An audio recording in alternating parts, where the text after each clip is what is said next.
कहानी की शुरुआत होती है अमेज़न की एक प्राचीन कहानी से, जिसके मुताबिक जंगल के अंदर एक जादुई पेड़ मौजूद था जिसे टीयर्स ऑफ द मून कहा जाता था। कहते थे कि उसके फूल की सिर्फ एक पंखुड़ी किसी भी जख्म को भर सकती थी और किसी भी श्राप को मिटा सकती थी। सदियों से कई लोग उस पेड़ की तलाश में निकले थे, लेकिन उनमें सबसे मशहूर था स्पेनिश योद्धा सैम। वो हर हाल में उस जादुई शक्ति को पाना चाहता था। फिर सैम और उसके आदमियों ने अमेज़न के खतरनाक जंगल का सामना किया, लेकिन कुछ समय बाद जंगल के असली रक्षकों ने उसे ढूंढ लिया और उसकी जान बचा ली। जैसे ही सैम ठीक हुआ तो उसने उनसे एरोहेड मांग लिया, जो उस जादुई पेड़ तक पहुंचने की चाबी माना जाता था। लेकिन रक्षकों ने इसके लिए साफ मना कर दिया, इसलिए सैम ने उन पर हमला कर दिया। मगर उसकी इस गलती की कीमत उसे बहुत महंगी पड़ी। सैम और उसके साथियों को एक श्राप मिल गया कि आज के बाद वो अमेज़न नदी के इलाके से कभी बाहर नहीं जा पाएंगे। फिर कहानी प्रेजेंट में आ गई, जहाँ बिल नाम का आदमी कुछ लोगों के सामने इसी कहानी के बारे में बात कर रहा था। उसने नक्शे पर उस पेड़ की पॉसिबल लोकेशन दिखाते हुए समझाया कि अगर उन्हें एरोहेड मिल जाए तो वो एक खोज अभियान शुरू करके टीयर्स ऑफ द मून को ढूंढ सकते थे। लेकिन असल में ये पूरा भाषण उसकी बहन लिली ने लिखा था और वो ऊपर छुपकर खड़ी हर लाइन उसके साथ बोल रही थी। कुछ देर बाद लिली को समझ आ गया कि उसका भाई सोसाइटी को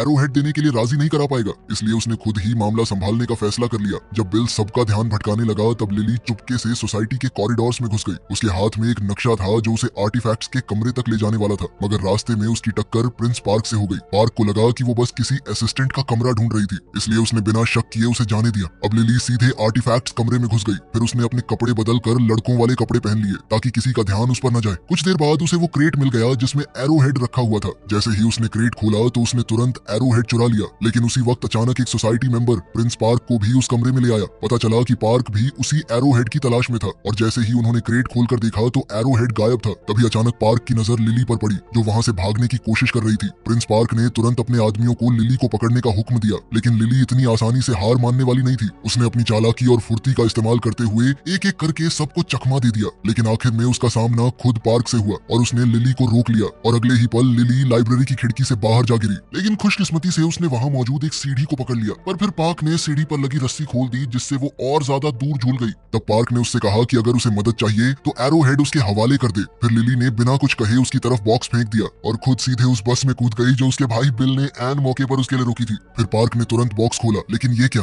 अंदर एरोहेड था ही नहीं। ये देखकर सोसाइटी का एक मेंबर उससे माफी मांगने लगा, लेकिन जैसे ही पार्क को पता चला कि लिली कौन थी, उसने गुस्से में आकर सबको मार डाला। फिर कुछ समय बाद हम देखते हैं कि लिली और बिल अमेज़न जाने की तैयारी कर रहे थे। उनका मकसद उस जादुई पेड़ यानी टीयर्स ऑफ द मून को ढूंढना था। उन्हें पूरा यकीन था कि उस जादुई पेड़ की मदद से दुनिया की कई जानलेवा बीमारियों का इलाज मिल सकता था। उन्होंने अपना पूरा रूट प्लान कर लिया था। अब सिर्फ एक चीज की कमी थी, उन्हें एक ऐसे बोट के कैप्टन की जरूरत थी जो उन्हें अमेज़न नदी के अंदर तक ले जा सके। इसके बाद हम अमेज़न जंगल को देखते हैं, जहां एक पुरानी और काफी खतरनाक दिखने वाली बोट पर कुछ इंग्लिश टूरिस्ट क्रूज का मजा ले रहे थे। इस बोट का कैप्टन यानी स्किपर था फ्रैंक, एक ऐसा आदमी जो लोगों को बेवकूफ बनाकर पैसे कमाने में माहिर था। उसने अपने पूरे क्रूज बिजनेस को एक ही आइडिया पर खड़ा किया था कि अमेज़न की हर चीज इंसान को मार सकती थी। इसी डर का फायदा उठाकर वो टूरिस्ट से ज्यादा पैसे वसूल करता था। वो तरह तरह के नाटक और ट्रिक्स करता ताकि सबको लगे कि वो किसी जानलेवा एडवेंचर का हिस्सा बने हुए थे। यहाँ तक कि उसने एक लोकल ट्राइब को भी पैसे दे रखे थे ताकि वो उसके झूठ में साथ दे। दूसरी तरफ लिली और बिल भी अमेज़न के किनारे बसी एक छोटी सी बस्ती में पहुंच गए थे, जहां फ्रैंक अपना पूरा काम चला रहा था, लेकिन उन्हें पता नहीं था कि प्रिंस पार्क के आदमी भी उनका पीछा कर रहे थे। खैर, लिली अपने मिशन को लेकर बेहद उत्साहित थी और जैसे ही वो पहुंची तो तुरंत स्किपर की तलाश में निकल पड़ी। उसकी नजर रॉय नाम के आदमी पर थी, जो डॉक पर मौजूद ज्यादातर बोट्स का मालिक लग रहा था। उधर हम देखते हैं कि रॉय सीधे फ्रैंक के पास गया, जो अभी अभी अपनी बोट लेकर वापस आया था। रॉय ने उससे अपना उधार चुकाने को कहा, लेकिन फ्रैंक के पास पूरे पैसे नहीं थे, इसलिए रॉय ने उसकी बोट का इंजन निकाल लिया और लॉक करके रख दिया। उसने साफ कह दिया कि इंजन तभी वापस मिलेगा जब पूरा कर्जा चुकाया जाएगा। फिर कुछ देर बाद लिली और बिल अलग अलग होकर रॉय को ढूंढने लगे और इसी दौरान लिली रॉय के ऑफिस के सामने पहुंच गई, जहां उसकी मुलाकात रॉय की जगह फ्रैंक से हो गई। असल में फ्रैंक रॉय के ऑफिस में चोरी छुपे घुसा हुआ था। उसका मकसद सिर्फ एक था,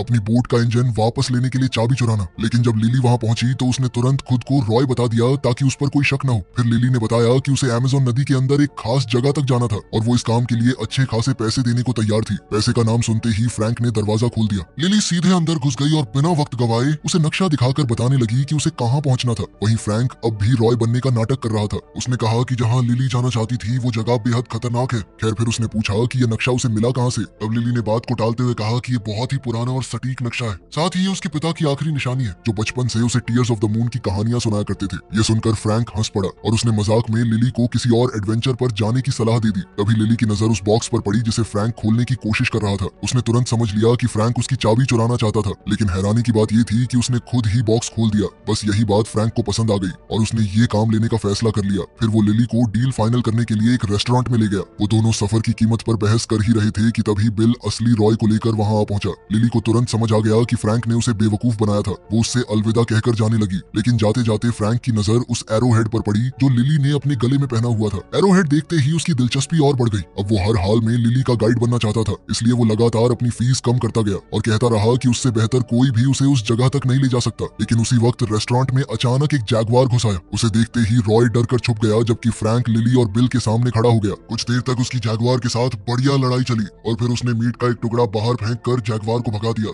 जैगवार से निपटने का फ्रैंक का अंदाज देखकर लिली का भरोसा उस पर जम गया और उसने उसी वक्त उसे अपने गाइड के तौर पर रख लिया। फिर कुछ समय बाद फ्रैंक डॉक पर उन दोनों को लेने पहुंच गया, लेकिन मुसीबतें अभी खत्म नहीं हुई थी। असल में प्रिंस पार्क के लिए काम करने वाले कुछ लोकल लोगों ने लिली को अगवा कर लिया। उधर फ्रैंक और बिल रॉय के आदमियों से बचने के लिए बोट लेकर निकल पड़े। खुशकिस्मती से लिली ने भी ज्यादा देर नहीं लगाई। उसने डॉक के आसपास जबरदस्त दौड़ भाग और चालाकी दिखाते हुए अपने किडनैपर से छुटकारा पा लिया और आखिरकार फ्रैंक और बिल ने उसे बोट पर चढ़ा लिया। फिर जैसे ही तीनों वहां से दूर निकलने लगे तो पार्क को खबर मिल गई कि लिली उसके हाथ से निकल चुकी थी। ये सुनते ही उसने अपने आदमियों को सबमरीन ऊपर लाने का हुक्म दिया। वो किसी भी कीमत पर टीयर्स ऑफ द मून तक पहुंचना चाहता था, क्योंकि उसका मानना था कि उसकी शक्ति जर्मनी को वर्ल्ड वॉर 1 जीतने में मदद कर सकती थी। अब सबसे पहले पार्क ने उनकी बोट पर गोलियां चलानी शुरू कर दी, लेकिन जब उससे कोई फायदा नहीं हुआ तो उसने सीधे उन पर टॉर्पीडो दाग दिया। ऐसा लग रहा था कि अब तो सैम और उसके साथियों का बचना नामुमकिन है, लेकिन आखिरी पल पर फ्रैंक ने अपनी बोट को इतनी चालाकी से मोड़ दिया कि टॉर्पीडो उन्हें छू भी नहीं पाया। लेकिन इसी दौरान अचानक सबमरीन का प्रोपेलर एक मोटी रस्सी में उलझ गया और अगले ही पल पूरी सबमरीन डॉक की तरफ घिसटती चली गई। इसका टकराव इतना जबरदस्त था कि रॉय की लगभग सारी बोट्स तबाह हो गई। अब फ्रैंक, लिली और बिल आखिरकार टीयर्स ऑफ द मून की तलाश में निकल चुके थे। सफर के दौरान बिल तपती गर्मी से काफी परेशान रहता था, लेकिन लिली अमेज़न के हर पल का मजा ले रही थी। नदी के आसपास नजर आने वाला हर अजीब जानवर उसे उत्साहित कर देता। वो अपने कैमरा से लगातार वीडियोस बनाती रहती थी, यहाँ तक कि फ्रैंक भी उसकी रिकॉर्डिंग का हिस्सा बन गया। फ्रैंक को कैमरा काफी दिलचस्प लगा, इसलिए उसने भी उसे चलाकर देखना शुरू कर दिया और इसी बीच दोनों के दरमियान एक हल्की सी केमिस्ट्री भी नजर आने लगी। लेकिन अचानक लिली के दिमाग में एक आइडिया आया। उसने फ्रैंक से कहा कि वो बोट को एक नए रूट पर ले जाए। ये रास्ता ज्यादा खतरनाक था, लेकिन सफर को काफी छोटा कर सकता था। फ्रैंक को ये आइडिया बिल्कुल पसंद नहीं आया। उसने लिली को काफी समझाने की कोशिश की, लेकिन जब वो नहीं मानी तो उसने मजबूरी में उसकी बात मान ली। फिर रात होते ही फ्रैंक ने बोट को किनारे लगा दिया ताकि इंजन कुछ देर आराम कर सके। इधर बिल सोने चला गया, जबकि फ्रैंक और लिली डेक पर बैठकर बातें करने लगे। धीरे धीरे दोनों एक दूसरे को बेहतर समझने लगे, लेकिन तभी बिल के साथ एक अजीब हादसा हो गया। उसका सामना जैगवार सैली से हो गया, जो सीधे डेक तक पहुंच गई। बिल डर के मारे जमसा गया, लेकिन फ्रैंक ने आराम से सैली को आवाज लगाई और अगले ही पल वो बिल का चेहरा चाटने लगी। तब लिली को पता चला कि सैली असल में फ्रैंक की ही पेट जैगवार थी। ये जानकर वो काफी नाराज हो गई। उसे लगा फ्रैंक ने उसे बेवकूफ बनाया था और जो थोड़ा बहुत भरोसा उसने फ्रैंक पर किया था वो भी टूट गया। वहीं दूसरी तरफ पार्क ने भी अपना रास्ता बदल लिया था। उसका इरादा सैम और उसके श्रापित साथियों को ढूंढने का था, क्योंकि उसे लगता था कि वही लोग उसे जादुई पेड़ तक पहुंचने में मदद कर सकते थे। फिर कुछ समय बाद वो उस जगह पहुंच गया जहां सदियों पहले सैम और उसके आदमियों को कैद किया गया था। वहां पार्क सैम के पत्थर बने शरीर के पास गया और उस पर नदी का थोड़ा सा पानी गिरा दिया। अगले ही पल उसके शरीर से 2 सांप बाहर निकले। पता चला कि वो सांप सैम का ही हिस्सा थे। उनके जरिए सैम ने पार्क से बात की। फिर दोनों ने एक सौदा किया। पार्क एरोहेड ढूंढने में मदद करेगा और बदले में सैम उसे टीयर्स ऑफ द मून तक ले जाएगा। इसके बाद सांप ने सौदे की कसम खाई और फिर पार्क ने सैम और उसके साथियों को उनकी कैद से आजाद कर दिया। इधर अगली सुबह फ्रैंक और उसके साथी आखिरकार अमेज़न के खतरनाक बहाव तक पहुंच गए थे। जैसे ही वो खतरनाक पानी के बीच आगे बढ़े, फ्रैंक ने किसी तरह बोट को संभाले रखा। डर के बावजूद लिली जिद करती रही कि वो इसी रास्ते पर आगे बढ़े। बीच सफर में उनकी बोट लगभग एक खतरनाक ढलान से नीचे गिरने वाली थी। ये देखकर सबकी सांसें थम गईं, लेकिन फ्रैंक ने वक्त रहते बोट को संभाल लिया और उसे शांत पानी की तरफ ले आया, जिसके बाद उन सबकी जान में जान आई। खैर कुछ देर बाद फ्रैंक और बिल इंजन के लिए लकड़ी इकट्ठी करने लगे। तब बिल ने बताया कि वो लिली के साथ इस मिशन पर क्यों आया था, जबकि वो उसकी तरह एडवेंचरस बिल्कुल नहीं था। असल में जब उसे एहसास हुआ कि वो गे था, तब पूरे परिवार में सिर्फ लिली ही उसके साथ खड़ी रही थी और इसी वजह से वो उसके लिए कहीं भी जाने को तैयार था। उधर लिली चुपके से फ्रैंक के कैबिन में घुस गई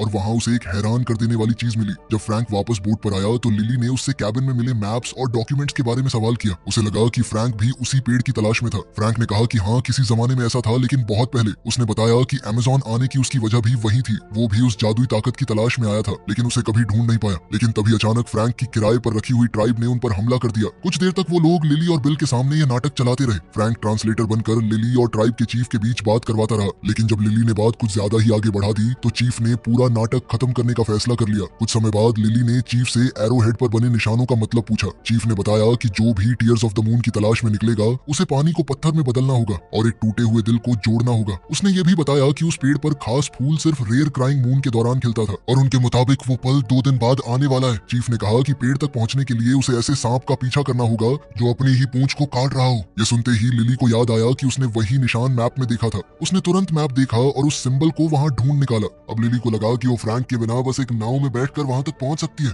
इसलिए उसने फ्रैंक को उसका बाकी बचा हुआ पैसा दे दिया। मगर उस रात गांव पर अचानक श्रापित लोगों यानी कॉन्क्विस्टाडोर्स ने हमला कर दिया। उनका सिर्फ एक मकसद था, एरोहेड हासिल करना। फ्रैंक, बिल और लिली 3 अलग अलग कॉन्क्विस्टाडोर्स का सामना करने लगे, मगर लड़ाई के दौरान उनमें से एक ने लिली के गले से एरोहेड छीन लिया और उसे सैम तक पहुंचा दिया। एरोहेड मिलते ही सैम वहां से भागने लगा, लेकिन फ्रैंक ने उसका रास्ता रोक लिया और दोनों के बीच उस आर्टिफैक्ट को लेकर जबरदस्त लड़ाई शुरू हो गई। मगर इसी बीच सैम ने फ्रैंक को चाकू मार दिया, लेकिन पेड़ों के बीच से नीचे गिरने से पहले फ्रैंक ने एरोहेड वापस छीन लिया और उसे लिली की तरफ उछाल दिया। उधर चीफ ने लिली और बिल की जान बचा ली और दोनों को सुरक्षित नीचे ले आई। फिर उसने लिली से कहा कि वो नदी की नजर से दूर भाग जाए, क्योंकि कॉन्क्विस्टाडोर्स नदी के पार नहीं जा सकते थे। लिली भागने लगी, लेकिन सैम के सांप उस तक पहुंच गए और उसे जकड़ लिया। सैम कुछ कर पाता उससे पहले ही जंगल ने उसे और उसके साथियों को घसीटकर वापस नदी की तरफ खींच लिया। जब कॉन्क्विस्टाडोर्स ने खुद को संभाला तब उन्हें समझ आ गया कि लिली तक पहुंचने के लिए अब उन्हें पार्क की मदद चाहिए थी। तब सैम के एक साथी ने अपनी मधुमक्खियां पार्क के पास भेज दी ताकि उसे उनकी हालत की खबर मिल सके।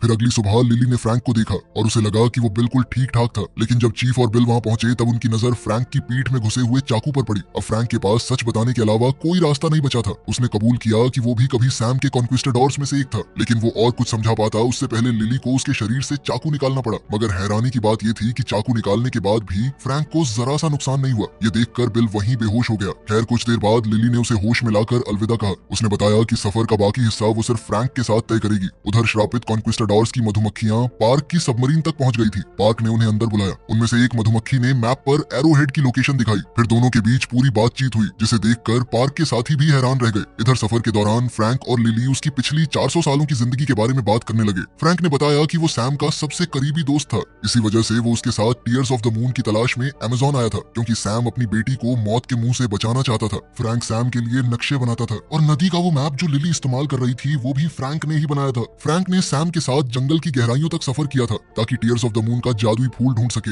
लेकिन जब उसने देखा कि जिस ट्राइब ने उनकी जान बचाई थी सैम उनके साथ क्या करने को तैयार था, तब उसे समझ आ गया कि वो इसका हिस्सा नहीं बन सकता। फ्रैंक ने सैम को चीफ की बेटी की जान लेने से रोक दिया। इसी दौरान वो लड़की एरोहेड लेकर भाग निकली और अपनी आखिरी सांस लेते हुए चीफ ने सैम और उसके साथियों को श्राप दे दिया। इस तरह साल बीतने लगे और फ्रैंक और सैम बार बार एक दूसरे से टकराते रहे। आखिरकार फ्रैंक ने सैम और उसके आदमियों को एक गुफा में कैद कर दिया, जहाँ से जंगल उन्हें वापस नदी तक नहीं ले जा सकता था। अगले 300 सालों तक जंगल ने उनके शरीरों को तोड़ मरोड़ दिया और धीरे धीरे उन्हें डरावने राक्षसों में बदल दिया। लिली ये सब ध्यान से सुनती रही। फिर उसने फ्रैंक से पूछा कि उसने पिछले 300 साल कैसे गुजारे। फ्रैंक ने बताया कि उसने वही शहर बसाया था जहां लिली उसे मिली थी। इन सालों में उसने कई दोस्त बनाए और उन्हें खोया भी। बाद में उसने टीयर्स ऑफ द मून की तलाश शुरू की। उसने अपनी बोट बनाई और पूरी नदी छान मारी, लेकिन उसे कुछ नहीं मिला। आखिर में थक हार कर उसने तलाश छोड़ दी और वो टूरिस्ट गाइड बन गया। अपनी इस बेहद लंबी जिंदगी में उसने काफी सारी बड़ी बिल्लियों को भी पाला।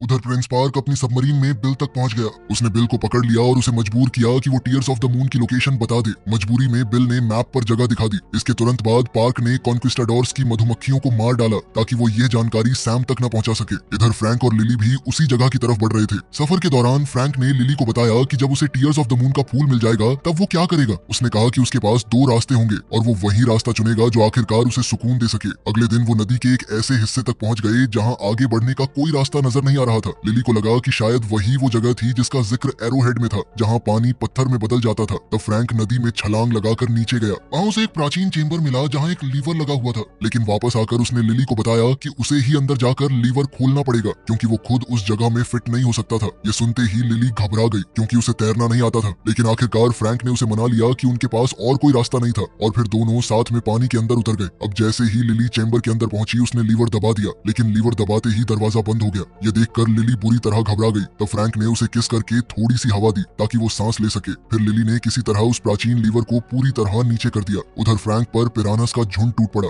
धीरे धीरे वहां का सारा पानी निकलने लगा, लेकिन जब तक पानी पूरी तरह नहीं निकलता लिली के पास बाहर निकलने का कोई रास्ता नहीं। फिर जब फ्रैंक आखिरकार उस तक पहुंचा तो उसे लगा कि लिली डूब चुकी थी, लेकिन अगले ही पल लिली की आंखें खुल गईं और उसने फ्रैंक को थप्पड़ मार दिया, क्योंकि उसने उसे वहां अकेला छोड़ दिया था। खैर, कपड़े बदलते वक्त दोनों को एहसास हुआ कि उन्होंने आखिरकार पेड़ की असली लोकेशन ढूंढ निकाली थी, लेकिन तभी एक और बड़ी मुश्किल सामने आ गई। जैसे ही वहाँ का बाकी पानी भी निकल गया, उन्होंने देखा कि पार्क भी वहाँ मौजूद था और उसने बिल को अपना कैदी बना रखा था। मामला और भी खराब तब हुआ जब कॉन्क्विस्टाडोर्स की एक मधुमक्खी जो चुपके से उनका पीछा कर रही थी, वापस जाकर श्रापित कॉन्क्विस्टाडोर्स को भी लोकेशन बताई। तभी पार्क ने लिली से एरोहेड छीन लिया। फिर उसने फ्रैंक को मजबूर किया कि वो अपनी स्टीम बोट से सबको उस गुफा के अंदर ले चले जहाँ वो जादुई पेड़ मौजूद था। मगर जब वो पेड़ तक पहुंचे तो वो सदियों से मरा हुआ लग रहा था। तब पार्क ने लिली से कहा कि वो पेड़ पर फूल खिलाए, क्योंकि ये करना कैसे है ये बहुत कम लोग जानते थे। लेकिन लिली ने मना कर दिया। फिर फ्रैंक ने कहा कि वो ये काम करेगा, लेकिन बदले में उसे फूल की एक पंखुड़ी चाहिए होगी। अब पार्क इस बात पर मान गया, लेकिन उसने बिल को अपने पास ही बंधक बनाए रखा।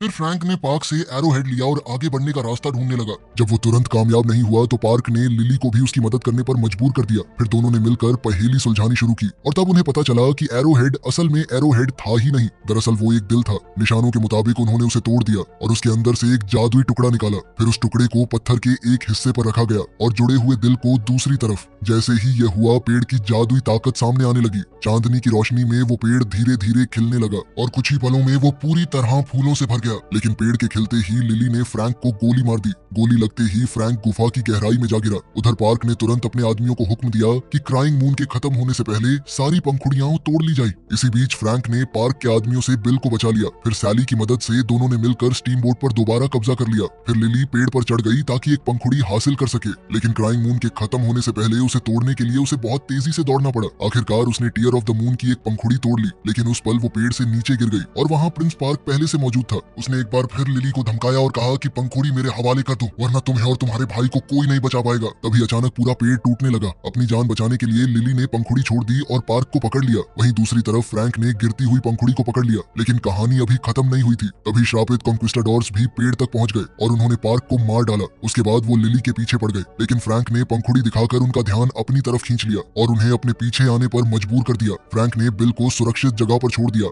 और सैली को उसके साथ रुकने का हुक्म दिया ताकि वो बिल और लिली दोनों की हिफाजत कर सके। फिर लिली पेड़ से नीचे अपने भाई के पास आ गई और दोनों ने देखा कि फ्रैंक अपनी बोट को सीधे उस प्राचीन स्मारक की तरफ ले जा रहा था। कॉन्क्विस्टाडोर्स पंखुड़ी हासिल करने के लिए फ्रैंक से लड़ने लगे, लेकिन फ्रैंक ने एक एक करके सबका सामना किया और उन्हें रोकता रहा। आखिर में उसका सामना सैम से हुआ। सैम ने एक बार फिर उससे पंखुड़ी मांगी, लेकिन तब पता चला कि असली पंखुड़ी तो बिल के पास थी ताकि वो उसे लिली को दे सके। अगले ही पल बोट जाकर उस प्राचीन स्मारक से टकरा गई और इस टक्कर की वजह से नदी का पानी गुफा के अंदर आना बंद हो गया। जंगल ने तुरंत कॉन्क्विस्टाडोर्स को अपनी गिरफ्त में ले लिया और क्योंकि अब वो नदी तक नहीं पहुंच सकते थे, जंगल ने फ्रैंक समेत सभी कॉन्क्विस्टाडोर्स को दोबारा पत्थर बना दिया। कुछ देर बाद लिली उस जगह पहुंची और उसने फैसला किया कि वो पंखुड़ी फ्रैंक को देगी ताकि उसका श्राप टूट सके। इस फैसले के साथ ही उसने इंसानियत की मदद करने का अपना सपना भी दांव पर लगा दिया। लेकिन हैरानी की बात ये थी कि कुछ भी नहीं हुआ। मजबूर होकर लिली और बिल वहां से चले गए, जबकि सैली अपने मालिक का इंतजार करती रही। तभी लिली को सैली के जोर जोर से गरजने की आवाज सुनाई दी। वो पलट कर देखती है और देखकर हैरान रह गई। फ्रैंक जिंदा हो चुका था। लिली दौड़कर सीधे उसकी बाहों में जा पहुंची और तब उन्होंने देखा कि जादुई पेड़ ने उनके लिए एक और पंखुड़ी छोड़ दी थी। फिर कुछ समय बाद सब लोग वापस शहर लौट आए।